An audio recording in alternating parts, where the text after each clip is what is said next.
Para nós é um espaço necessário, fundamental, né, estar aqui e participar desse debate, sabendo da importância que é tanto para o meio urbano e para nós que somos, né, do meio rural, a agricultura camponesa, as famílias do campo também são impactadas diretamente com essa reforma. Então é um espaço que nós prezamos e que achamos que precisa ser cada vez mais fortalecido esse debate com relação à reforma previdenciária.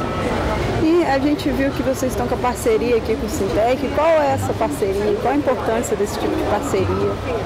Então, o MPA tem como eixo de debate a questão da produção saudável, né? A produção de alimentos saudável e essa produção chegar até os trabalhadores na cidade. Então, para nós, num evento desse, ter oportunidade de também oferecer, né, o alimento que está alimentando aqui os participantes, além de um ato, né, de disponibilizar um alimento saudável, mas é também uma relação política. É uma forma concreta da gente fazer aliança camponesa e operária, né, porque é um alimento saudável para um evento saudável que vai trazer com certeza, né, resultados positivos, embora que são muitas informações negativas, né, que a gente precisa transformar em vitórias, mas esses alimentos, eles são assim, eu acho que o princípio de fato de uma aliança concreta, que a gente elimina os atravessadores e faz a produção vir direto dos camponeses até os eventos, até a mesa, né, dos trabalhadores na cidade. Esse aqui já é um aperitivo